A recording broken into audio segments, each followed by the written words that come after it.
Amici del Portale del Verde, buongiorno, ben ritrovati. Oggi giriamo un video, non parla di galline ma parla bensì di uova. Perché? Perché la lasciamo andare questa che ha voglia di andare?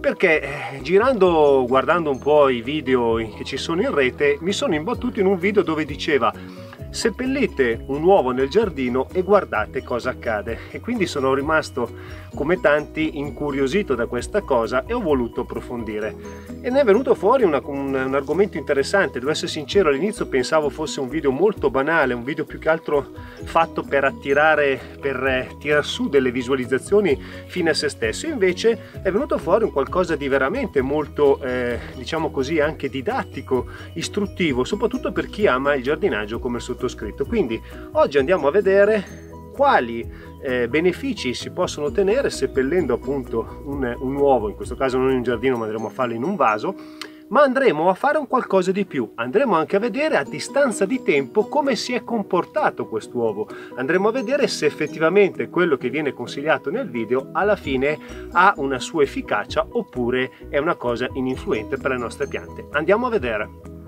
Bene, abbiamo 4 modi per poter utilizzare i nostri gusci d'uovo. Il primo è quello di andare a metterlo intero sul fondo di un vaso. Il secondo è quello di andare a sminizzarlo in piccoli pezzi e andare a cospargere intorno alla nostra pianta. Il terzo è lo stesso, però ha una funzione diversa, serve principalmente per tenere lontano le lumache, quindi è un repellente per le lumache perché andremo a metterlo intorno alla pianta per evitare che le lumache vadano a mangiarla. E il quarto è quello di andare a svuotare un uovo e utilizzarlo come un semenzaio, quindi riempiendolo di terra. Andiamo adesso a vedere uno per uno questi 4 modi di utilizzo. Bene, per fare questo esperimento cercheremo di fare esattamente le stesse cose sia per questo vaso che per quest'altro. L'unica differenza sarà l'uovo che andremo a mettere nel fondo di un vaso e nell'altro invece no. Quindi cercheremo proprio di vedere se questa teoria dell'uovo alla fine vale qualcosa. Allora, come vedete il terriccio, io ho preso del terriccio da me prodotto con il compostaggio, è identico, i vasi sono di identico diametro e adesso a questo punto in questo vaso andrò a mettere, come viene descritto nei vari video, l'uovo sul fondo, vedete, e dopo andrò a ricoprirlo di terra. Non l'ho proprio appoggiato sul fondo proprio perché ha bisogno di avere anche sotto della terra. Ecco, adesso l'ho ricoperto, quindi l'uovo non si vede più e a questo punto andremo a metterci sopra una piantina. Ne ho prese 6, giusto anche per poterle scegliere proprio anche della stessa grandezza, perché sapete, quando magari se ne comprano 2 o 4 potrebbe anche risultare difficoltoso trovare la stessa grandezza di pianta. Però guardate, in questo caso sono anche stato abbastanza fortunato perché ho scelto questo vassoio e come vedete ci sono 2 piante che possiamo dire sono perfettamente uguali.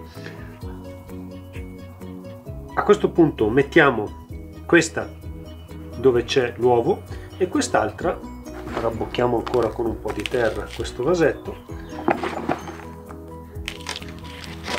e andiamo a riempire i 2 vasi lo stesso medesimo giorno, stesso medesimo vaso, stessa terra, stesso tipo di pianta.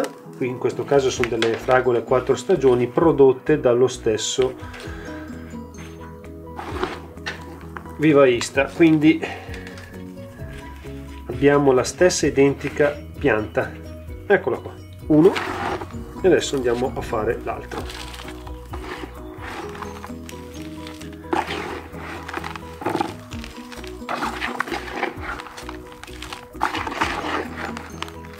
Andremo ad annaffiare in modo generoso entrambi e li metteremo entrambi nella stessa identica posizione, riparata dal vento per i primi tempi, in un posto soleggiato ma non troppo, e andremo a vedere a questo punto a distanza di tempo andremo a vedere come si sono comportati. Allora, come vedete adesso sono perfettamente alla pari. Questo ricordiamoci che è quello con l'uovo, e quindi per riconoscerlo non faremo altro che metterci un qualcosa che lo può riconoscere. In questo caso io ho qui vicino della lavanda e quindi utilizzerò questa. Metterò della lavanda, eccolo qua. Sappiamo che quello con l'uovo è quello dove vi sono questi rametti di lavanda, quest'altro invece non vi è. Funzionerà? Ci sarà una differenza? Il tempo sarà un gran giudice, e alla fine questo video finirà così, in questo momento senza logicamente la prova, ma nel tempo andrò ad aggiungere, quindi diamogli il tempo all'uovo di fare quello che dovrebbe fare, dopodiché io andrò a filmare, documentare e a unire i due video. Bene, un altro modo per utilizzare il guscio d'uovo è quello di andare a sminuzzarlo, come vedete ho già fatto in questo caso. Si prende il guscio dell'uovo e si fa in piccoli pezzi, non troppo piccoli però. Perché? Perché questi pezzettini dovranno andare a costituire una sorta di barriera intorno alla nostra pianta. È una barriera che darà molto fastidio alle lumache, alle lumacacce, perché risulta essere, come vedete, il pezzettino risulta essere tagliente, quindi a noi non fa nulla ma alla lumaca non fa assolutamente bene. Quindi noi andremo a prendere questi pezzettini e andremo a cospargere intorno alla nostra pianta, creando una sorta di barriera naturale. Eccolo qua, li mettiamo in questo modo.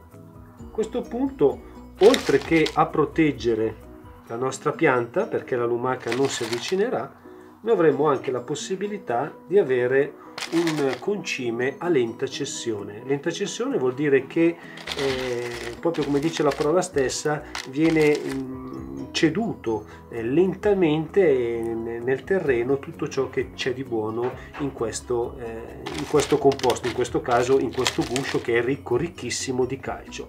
Quindi noi avremo un po' come la cornunghia, che anche lei è un concime a lenta cessione, e vedete, guardate che bello che è, come viene bene.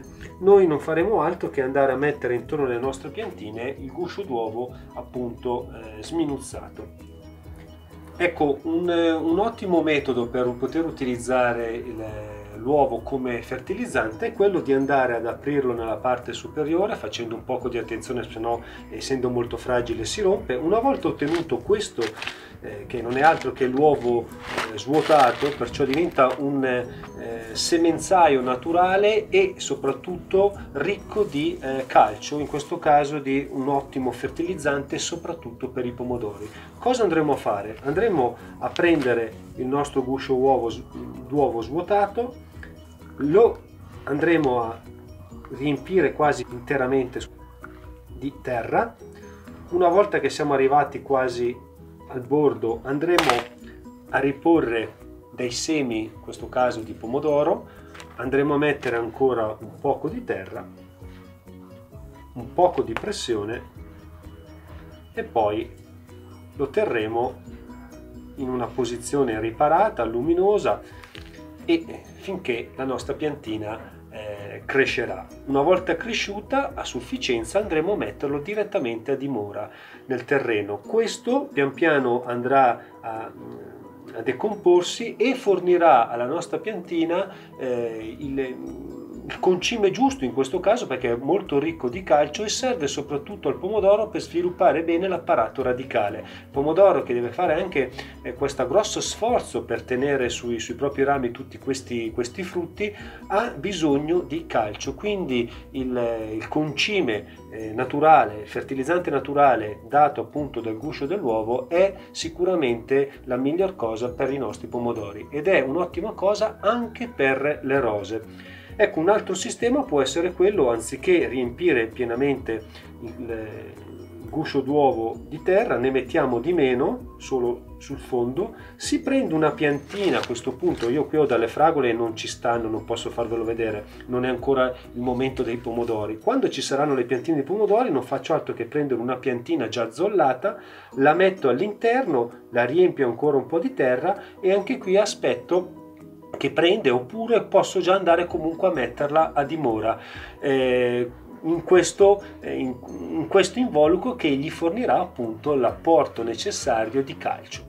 Se questo video ti è piaciuto, come sempre ti chiedo di spolliciare e soprattutto di condividere questo video nei social, ma soprattutto lascia un bel commento, facci sapere com'è andata con l'uovo. Eccoci qui giunti alla resa dei conti. Allora, le nostre fragole sono state più o meno in questa posizione, io non le ho mai toccate per circa 40 giorni. Era il 1° di marzo quando ho pubblicato il video e oggi è esattamente il 10 di aprile.